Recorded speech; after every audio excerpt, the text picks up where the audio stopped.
Bom dia para todos. Vamos uma vez mais realizar este nosso programa da Voz do Pastor.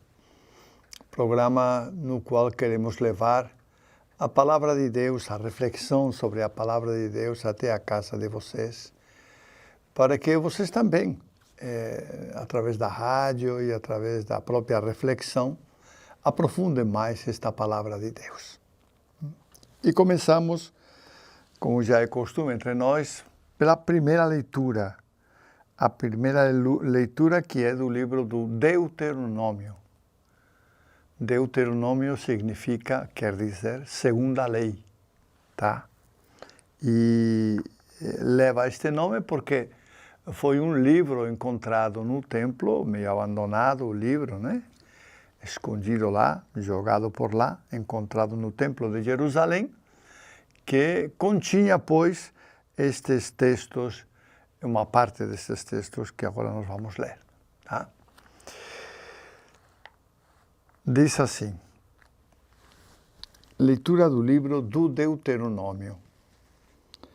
Moisés falou ao povo dizendo: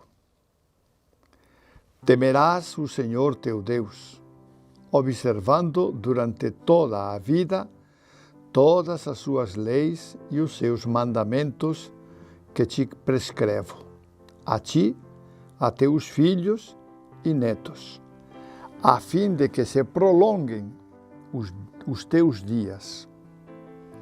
Ouve, ó Israel, e cuida de pôr em prática para seres feliz e te multiplicares sempre mais na terra onde corre leite e mel, que te prometeu o Senhor, o Deus de teus pais. Ouve, Israel, o Senhor nosso Deus é o único Senhor. Amarás o Senhor teu Deus com todo o teu coração, com toda a tua alma e com todas as tuas forças. E trarás gravadas em teu coração todas estas palavras que hoje te ordeno. Palavra do Senhor, graças a Deus. Como já falei, o livro do Deuteronômio foi encontrado no templo e imediatamente recolhido, e acreditamos também que ele foi complementado com o passar do tempo, a chegar até o ponto que hoje nós o encontramos na Bíblia como um dos livros sagrados.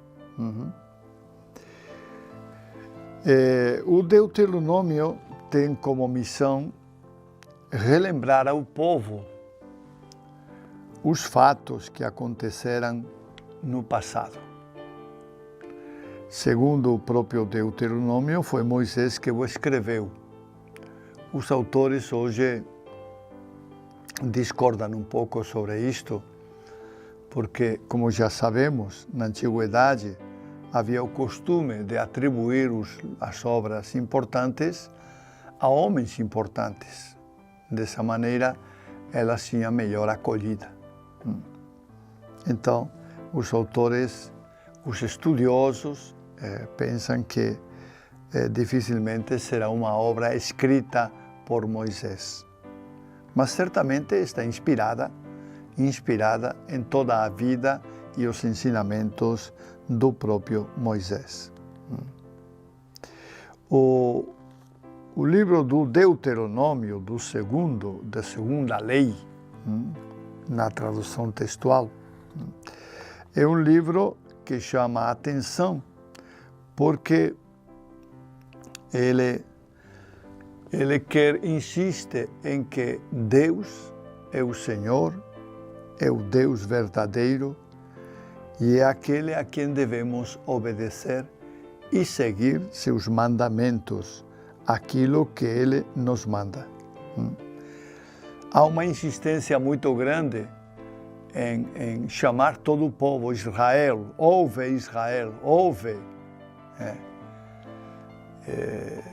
É uma insistência grande em chamar a atenção de todo o povo para que escute e entenda que Javé é o Deus verdadeiro, que o Senhor é aquele a quem devem unicamente adorar e a mais ninguém.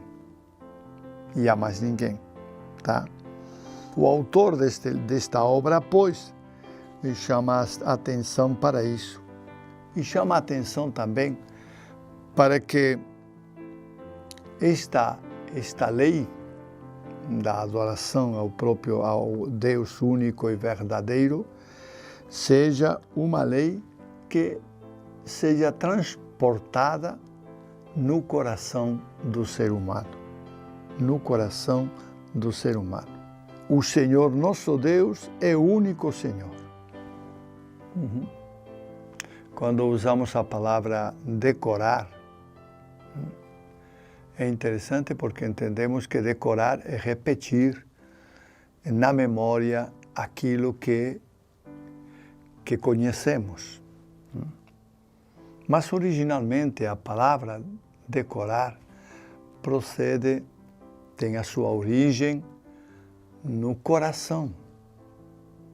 No coração. Então é o coração que deve recordar, é o coração que deve realmente recordar as palavras que nele estão gravadas. As palavras que estão gravadas no coração. E esse é o objetivo deste texto do Deuteronômio, que o israelita não esqueça nunca seu Deus, que sempre recorde o seu Deus, que sempre recorde que ele tem que amar. Aqui não se trata só de adorar, de venerar, não, é muito mais, se trata de amar. Amarás o Senhor teu Deus, é isso aí, amarás o Senhor teu Deus, e insiste, com todo o teu coração, com a tua alma, com as tuas forças, com tudo que você tem, com todo o teu ser. É preciso, com tudo o que nós temos, amar a Deus. Vejam como, embora possa parecer simples, o Deuteronômio traz para nós aquilo que no Novo Testamento já também nós falamos, do amor a Deus.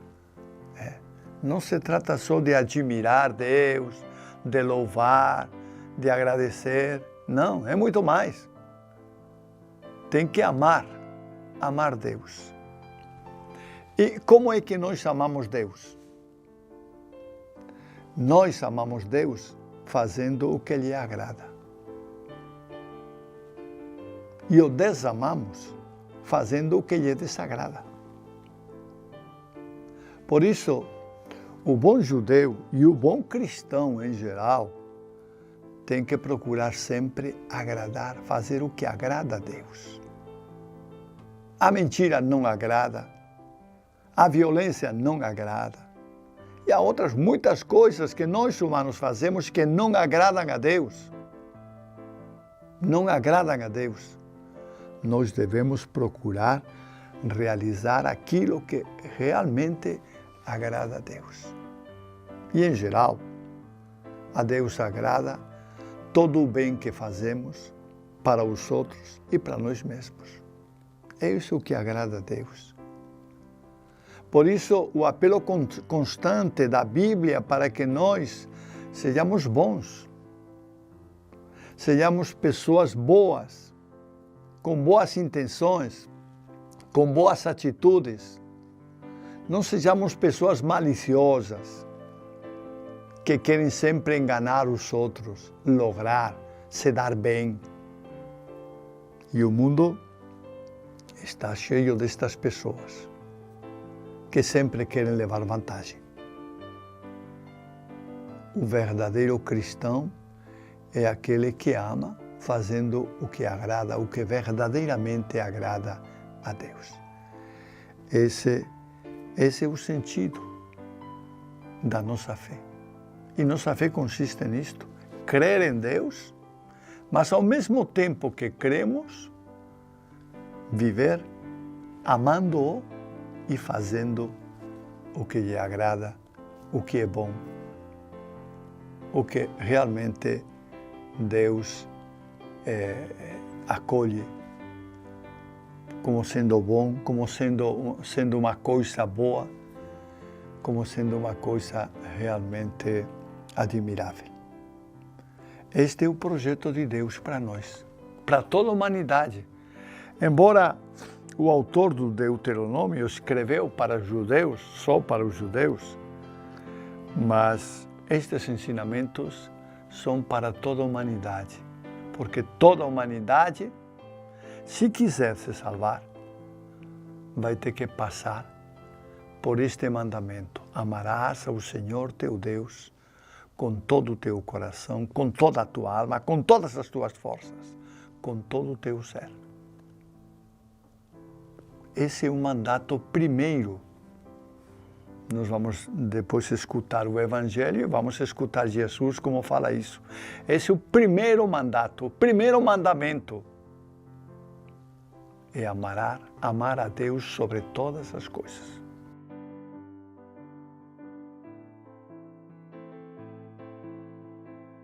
Vamos, pois, agora passar para a segunda leitura. A segunda leitura é da carta aos Hebreus. Já falamos outras vezes que esta carta aos Hebreus é atribuída, ou sempre foi atribuída a Paulo, e hoje bastantes autores, discordam de que ela seja de Paulo. Bom, mas para nós o que interessa, o que ela diz, porque embora não seja de Paulo, ou seja de Paulo, o que nos interessa é que ela é palavra de Deus, palavra que constrói a nossa vida e, portanto, palavra que devemos acolher em nosso coração. Vamos escutar, pois, a carta aos Hebreus. Diz assim: Irmãos, os sacerdotes da antiga aliança sucediam-se em grande número porque a morte os impedia de permanecer. Cristo, porém, uma vez que permanece para a eternidade, possui um sacerdócio que não muda. Por isso, ele é capaz de salvar para sempre aqueles que, por seu intermédio, se aproximam de Deus. Ele está sempre vivo para interceder por eles. Tal é, precisamente, o sumo sacerdote que nos convinha. Santo, inocente, sem mancha, separado dos pecadores e elevado acima dos céus. Ele não precisa, como os sumos sacerdotes, oferecer sacrifícios em cada dia, primeiro por seus próprios pecados e depois pelos pecados do povo. Ele já o fez uma vez por todas, oferecendo-se a si mesmo.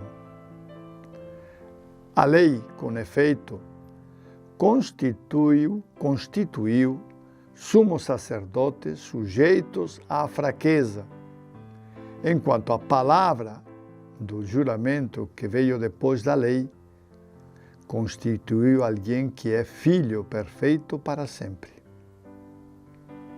Palavra do Senhor, graças a Deus. A carta aos Hebreus, durante alguns capítulos, ela se detém sobre a realidade de Cristo, Jesus, sumo sacerdote. Aquilo que o sumo sacerdote realizava no templo é agora realizado por Cristo Jesus. Não no templo, mas no templo, não. Não. Tá? Mas em qualquer lugar. Agora, todo lugar é templo de Deus. E por isso, em qualquer lugar, Jesus pode exercer seu sacerdócio supremo. Ele foi escolhido por Deus para ser precisamente este sacerdote eterno, que não precisa renovar o tempo todo suas atitudes, que não morre porque já morreu e ressuscitou, e que é sempre a mesma pessoa, Cristo Jesus. Este é o tema que traz a carta aos Hebreus.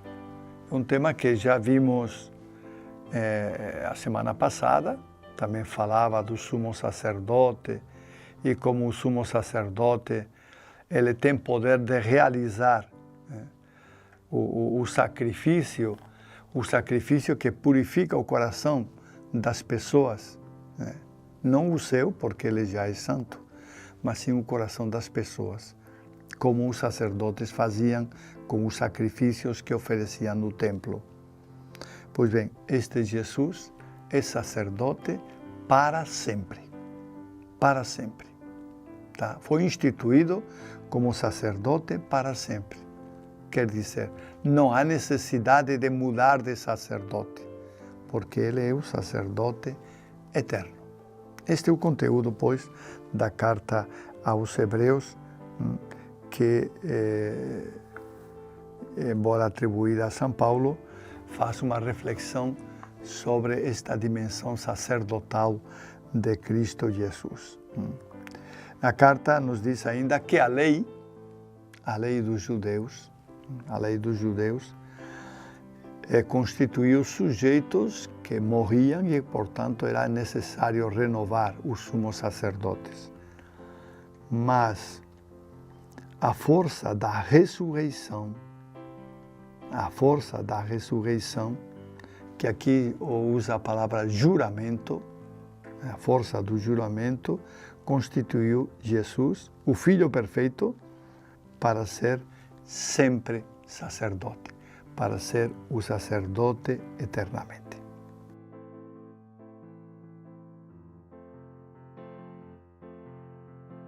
Passamos então, agora, irmãos, ao Evangelho, a escutar o Evangelho com atenção, que também é palavra de Deus. Como vocês sabem, não só o Evangelho é palavra de Deus, mas todo o que está na Escritura é palavra de Deus e nós temos que aceitá-la como palavra de Deus. Palavra não só que é propriedade de Deus, mas palavra dirigida a nós, porque a palavra de Deus não é dirigida a Deus, ela é dirigida a nós. Ela é lida para nós, ela é pronunciada para que nós, escutando a palavra, sintamos o coração movido para seguir os ensinamentos de Deus, a fim de que a nossa vida realmente seja de acordo com esses ensinamentos que Deus nos propõe. Tá? Então, vamos escutar então agora o Evangelho, que é o Evangelho de Marcos. Já faz alguns domingos que estamos comentando o Evangelho de Marcos. Diz assim o Evangelho. Naquele tempo, um mestre da lei aproximou-se de Jesus e perguntou: qual é o primeiro de todos os mandamentos? Jesus respondeu: o primeiro é este: ouve, ó Israel, o Senhor nosso Deus é o único Senhor. Amarás o Senhor teu Deus de todo o teu coração, de toda a tua alma, de todo o teu entendimento e com todas as tuas forças. O segundo mandamento é: amarás o teu próximo como a ti mesmo. Não existe outro mandamento maior do que estes.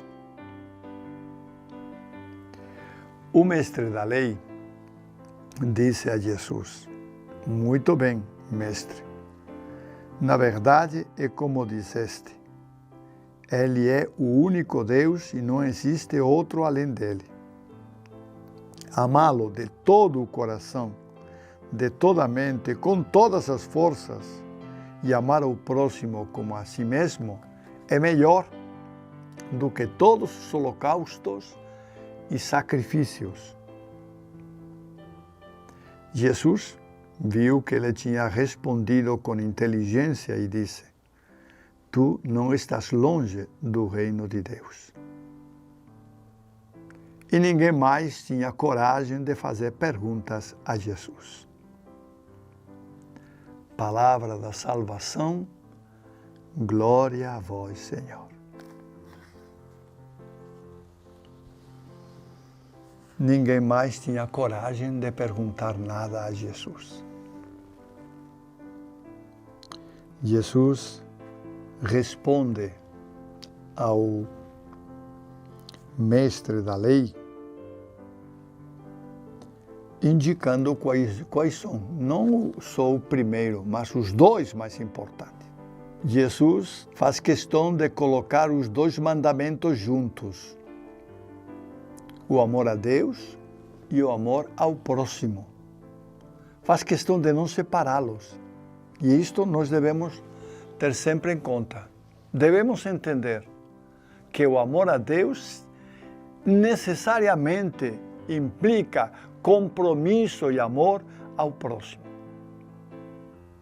Porque com muita facilidade nós queremos separar as coisas.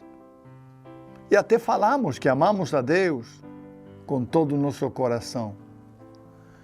Mas a prova de que nós amamos a Deus de verdade está no amor ao próximo. Ambos mandamentos, por isso Jesus não os separou, os colocou juntos. Ambos mandamentos são a prova do nosso amor. Ambos. De maneira que eu não posso dizer que amo a Deus se não amo ao próximo. E não posso dizer que amo ao próximo se eu não amo a Deus. É importante, pois, entender esta correlação, esta união entre os dois mandamentos, que Jesus muito bem, com muita sabedoria, ele nosso mestre, com muita sabedoria, ele colocou para que nós entendêssemos que o amor a Deus e o amor ao próximo caminham juntos. E que nos enganamos cada vez que pensamos que amamos a Deus, mas não amamos o próximo. E como nós sabemos, o amor se manifesta em gestos concretos. Não é palavra, não é só falar com a boca, eu te amo, Senhor. Não. Nós temos que falar isso com as obras. Com as obras. Com a nossa fé. Realizada em obras, manifestada em obras. É assim que nós devemos dizer a Deus que o amamos. Porque se só falamos, mas não amamos o nosso próximo, não estamos dispostos a perdoar aquele que nos ofende, não estamos dispostos a compreender aquele que pode ser que nos maltrate, não estamos dispostos a aceitar facilmente as opiniões dos outros ou as pessoas dos outros. Então, se não estamos dispostos a isso, nós não amamos. Não amamos. Podemos dizer a Deus com muitas palavras que gostamos, enfim, que o adoramos e outras muitas coisas. Mas Jesus poderia vir e nos dizer: não, mas você não ama. Diz que adora, diz que faz isto, faz o outro, mas você não ama a Deus. Por quê? Porque você não ama seu irmão. Então vejam a relação profunda que existe entre o amor a Deus e o amor ao próximo. Amor ao próximo. De forma que, se nós não amamos a Deus, ou melhor, não amamos ao próximo, também não amamos a Deus. Podemos até rezar muito, mas o amor se manifesta na prática. Na maneira como nós tratamos nosso próximo. Especialmente o próximo mais pobre, mais necessitado. Esse é o objetivo, o nosso objetivo, e isso é o que Deus quer. Que nós tenhamos sensibilidade para com os mais necessitados e os mais pobres, que possamos ajudar, que possamos estar dispostos a saciar a fome daquele que passa fome e necessidade. É isso que Deus quer. É isso que Deus quer. Então, não se trata de palavras, de muito louvor e muita coisa. Se trata realmente de acolher o nosso irmão que tem necessidade, que está passando por necessidade e que às vezes não tem o que comer. Esse é o nosso próximo. Esse é o nosso irmão. Vocês já devem ter reparado que Jesus, quando fala do próximo, não fala do próximo, ele chama de irmão. Irmão. Dá um passo à frente e, na hora de falar do próximo, trata o próximo como se fosse nosso irmão. É porque, na verdade, é nosso irmão. É isso que nós reconhecemos. E toda ajuda dada ao nosso irmão, e o próprio Jesus já falou, será recompensada por Deus. Toda ajuda. Mesmo que seja um copo d'água que nós dermos a alguém, ao nosso irmão, aquele que se diz cristão ou que não é cristão, mas um copo d'água dado com sinceridade de coração, com alegria, certamente terá a sua recompensa. É isso que Jesus nos diz. Mas reparem, mais uma vez, é preciso ter cuidado quando falamos do amor de Deus, de não cair na armadilha, de falar só com a boca que amamos a Deus, se as nossas obras não falam, não dizem isso. São as obras que têm que dizer se nós realmente amamos a Deus. E nós vamos saber que amamos a Deus porque amamos o nosso próximo, porque amamos o nosso irmão. Caso contrário, nós não poderemos dizer que amamos com sinceridade a Deus, porque não amamos o nosso irmão. Percebam que isto é muito exigente. É um mandamento que Jesus recordou aos judeus, a esse mestre da lei, mas extremamente exigente. Exigente. O amor a Deus nos leva também ao amor e ao compromisso com os nossos irmãos e muitas vezes com os irmãos mais necessitados, aqueles que são mais desfavorecidos, aqueles que estão passando por dificuldades, aqueles que passam fome. É preciso ter essa sensibilidade e entender que eles são nossos irmãos, eles são nosso próximo, o próximo do qual Jesus fala aqui. E são também objeto do nosso amor. Porque se não amamos o próximo, por muitas palavras que digamos, por muitos argumentos que inventemos, não poderemos dizer que amamos a Deus. Só quem ama seu próximo, quem acolhe o seu próximo, quem tem gestos fraternos com o seu próximo, pode dizer efetivamente que ama a Deus. Caso contrário, não poderá falar isso. Reparem, meus irmãos, como esta palavra de Jesus, embora tantas vezes ouvida e tantas vezes repetida, embora possa nos parecer muito simples, é bem mais complexa do que nós podemos entender. Bem complexa e exigente. Exigente. Muito exigente.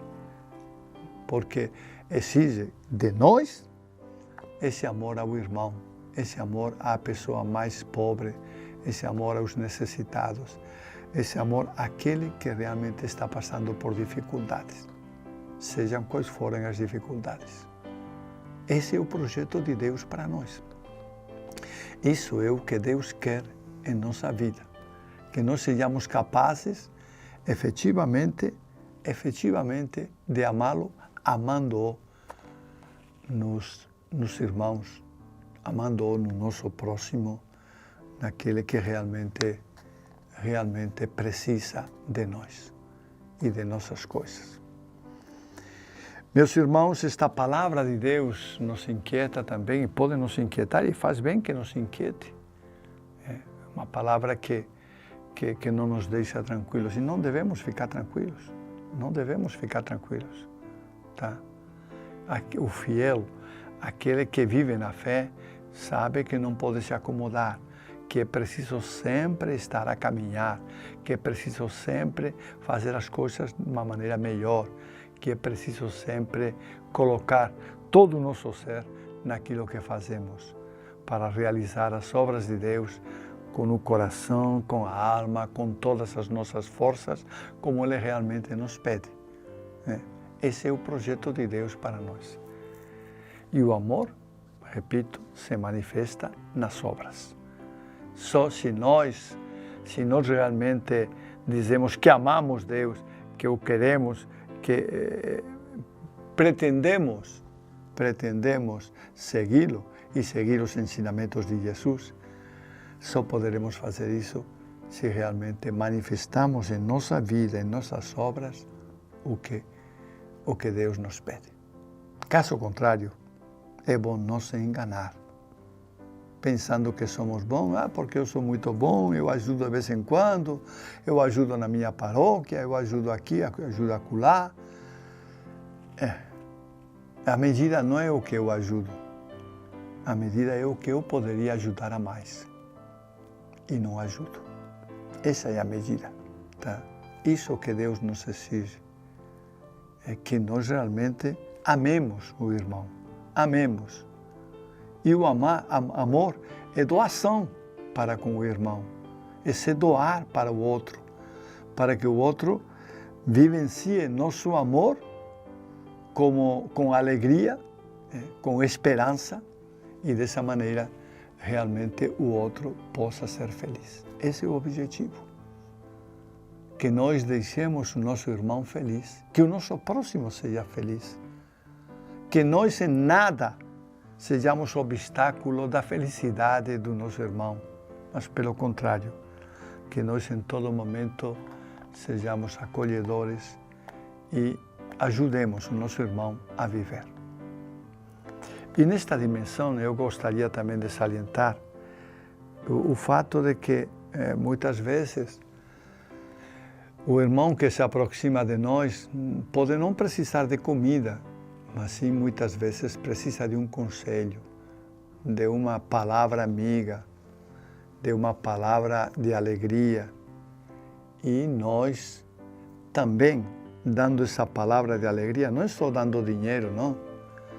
Às vezes, dando um bom conselho, uma palavra de esperança e de alegria, nós estamos também expressando nosso amor pelos irmãos. Esse amor que Deus exige de nós. Tomando, pois, essas atitudes, nós também expressamos esse amor a Deus, o amor que Deus exige de nós. Amarás ao Senhor teu Deus de todo o teu coração. De todo o teu coração. Nós de verdade amamos assim a Deus? Ou ainda temos dificuldade? Nós de verdade, com toda a nossa alma, com todas as nossas forças, amamos a Deus? Essa é a pergunta que nós temos que nos fazer. É a pergunta fundamental. Se nós realmente amamos a Deus. Porque esse é o mandamento, e é o primeiro. É o primeiro. Os mandamentos são para serem cumpridos, são para serem obedecidos. O judeu da antiguidade, ele tinha muito certo isso, ele entendia perfeitamente que com os mandamentos não se brinca, não brincamos com eles. Eles são para serem obedecidos, para serem acolhidos e para ser vivenciados na vida de cada um dos fiéis. Nós também não podemos brincar com os mandamentos. Ah, tanto faz, tanto deu, tanto não deu. Não, não é isso. Não é isso. Deus é uma exigência em nossa vida. Não é motivo de brincadeira. É uma exigência séria em nossa vida. Se queremos brincar, tudo bem. Mas eu não aconselho a ninguém brincar com Deus. Nem querer enganar a Deus. Porque quem faz isso se engana a si mesmo. Não engana a Deus. Não brinquemos com Deus. Deus espera de nós atitudes de sinceridade, de amor, mas não de falsidade. Não de falsidade. Por isso, é importante que, ao ouvir esta palavra de Deus em nossa vida, nós entendamos que isto é para nós. Não foi só para os judeus do passado, não foi só para os judeus do tempo de Jesus. Não, esta palavra é para nós hoje. Essa é a característica da palavra de Deus. Ela transpassa o tempo e chega até o cristão de hoje. É o cristão de hoje que tem que ouvir esta palavra e começar a amar Deus. Começar a ter gestos concretos de amor para Deus. Fazendo o que lhe agrada e evitando aquilo que não agrada a Deus. Porque esse é o caminho. O caminho é fazer o que agrada a Deus. Perguntar-nos o que agrada a Deus. O que realmente agrada a Deus. E aí nós vamos descobrir muitas coisas. Vamos descobrir com o próximo que Deus se agrada quando nós acolhemos o outro, quando ajudamos o necessitado, quando nós estamos dispostos a perder nosso tempo para ouvir o outro. Enfim, há muitas atitudes, muitos momentos em que podemos agradar a Deus. E é isso que Deus quer. Que nós façamos o que lhe agrada, porque desta maneira preparamos nosso coração para acolher a sua palavra e para viver mais profundamente a nossa fé em Cristo Jesus. Cristo Jesus que nos convidou a todos a termos atitudes de amor com o Pai, com Deus e com o próximo. Que Deus nos abençoe, nos conceda a sua paz e em todo momento faça de nós autênticos cristãos. Autênticos, não falsos, autênticos. Não nos enganemos, irmãos, nem tentemos enganar Deus. Não vamos conseguir. Tá? É preciso que nós realmente, tendo essa sensibilidade, acolhamos a palavra de Deus e tentemos vivê-la no dia a dia de nossas jornadas, tentando assimilar tudo que a palavra de Deus, toda a riqueza que a palavra de Deus traz para a nossa vida, traz para o nosso coração.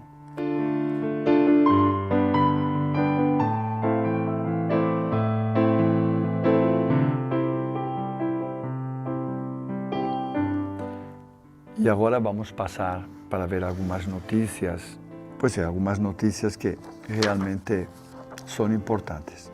Tá?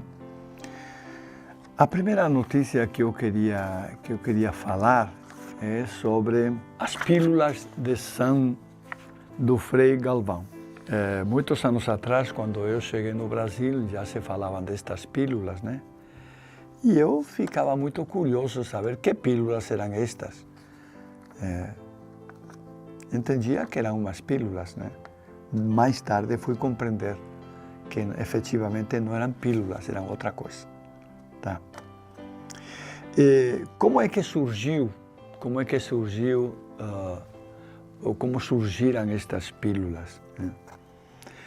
A história de Frei Galvão nos conta que, em certa ocasião, um homem procurou Frei Galvão desesperadamente, pois sua esposa estava em trabalhos de parto e corria grande risco de vida.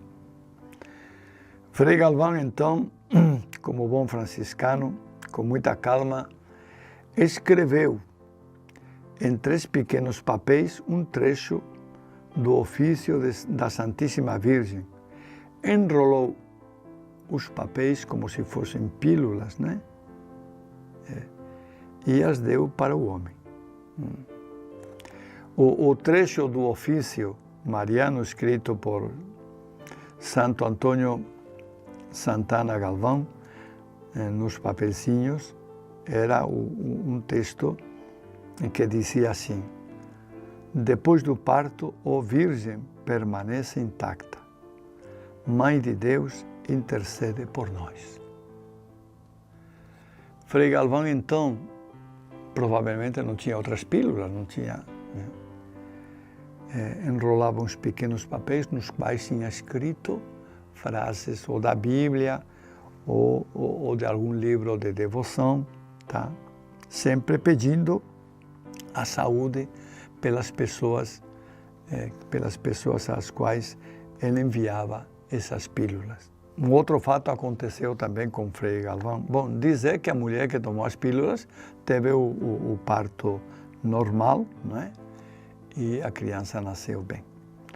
Um outro fato aconteceu com um jovem que também buscou em Frei Galvão a cura para suas dores, que eram causadas por cálculos renais.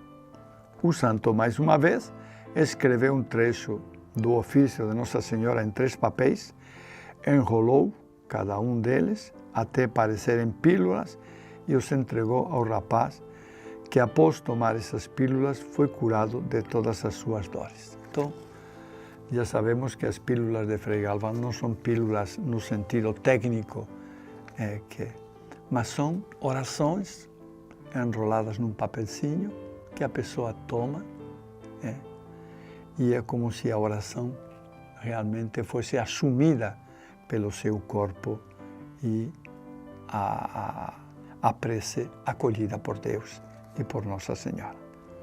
Essa é a origem das pílulas de Frei Galvão, que hoje muita gente também continua usando, está continuando a usar, né? Uma palavra sobre as viagens do nosso Papa, o Papa Francisco, né? O Papa Francisco é o segundo Papa com maior número de viagens, superando inclusive Paulo VI e Bento XVI, ficando atrás apenas de São João Paulo II, que realizou mais de uma centena de viagens apostólicas. Um fato que chama a atenção é o de que ele é o primeiro Papa da história recente a não visitar seu próprio país natal, a Argentina. Como vocês sabem, o Papa é argentino, pois ainda não foi na Argentina. Não sei se fez isso propositalmente, ou, enfim. Sua primeira viagem internacional foi para o Brasil em 2013. Veio para cá, onde participou da Jornada Mundial da Juventude. Os mais velhos devem recordar como foi bonita essa Jornada Mundial da Juventude, né? Em 2014 viajou para Israel, Jordânia, Palestina, Coreia do Sul, Albânia, França, Turquia, tá? Em 2015 continuou viajando por Filipinas, Bósnia, Bolívia, Equador, Paraguai, Cuba, Estados Unidos, enfim, e outros muitos países, tá? E o Papa continua, pois já anunciou que ele vai visitar já pelo menos dois países, fazer 2 visitas apostólicas para o próximo ano, tá? Já anunciou isso. Muito bem. Eu queria também dizer que nesta semana tivemos os padres da Diocese de Bragança, tivemos a primeira reunião presencial depois da pandemia do Covid-19. Né? Esta reunião aconteceu lá no EFAC, e o motivo da reunião foi principalmente para discutir alguns problemas do andamento da diocese e também, tá, para abordar também a temática do sínodo que irá acontecer em Roma em 2023. O sínodo que já desde agora está sendo movimentado e que desde agora, pois, nós teremos que preparar. Veja bem, o sínodo este ano, o próximo ano, em 2023, é um sínodo um pouco diferente, um sínodo que é um sínodo que vai tentar escutar não só os católicos e os cristãos, mas todo mundo. Esse é o objetivo do Papa. O Papa está nos incentivando para que todas as pessoas que queiram se manifestar, se manifestem. E essas manifestações serão recolhidas e enviadas para, primeiro para o regional, depois irão também para uma comissão internacional e no final serão enviadas todas essas sugestões para Roma, tá? Para formar o primeiro texto de trabalho do sínodo. Tá? Então, embora ainda possa parecer que o sínodo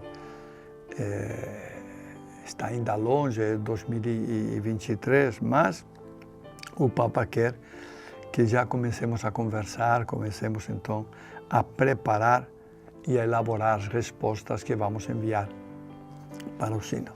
Tá? É uma missão ambiciosa do Papa Francisco, que está entendendo que o Espírito Santo fala não só aqueles que são a favor das coisas e concordam com tudo, mas inclusive o Espírito Santo também fala naqueles que discordam às vezes de nós. Tá?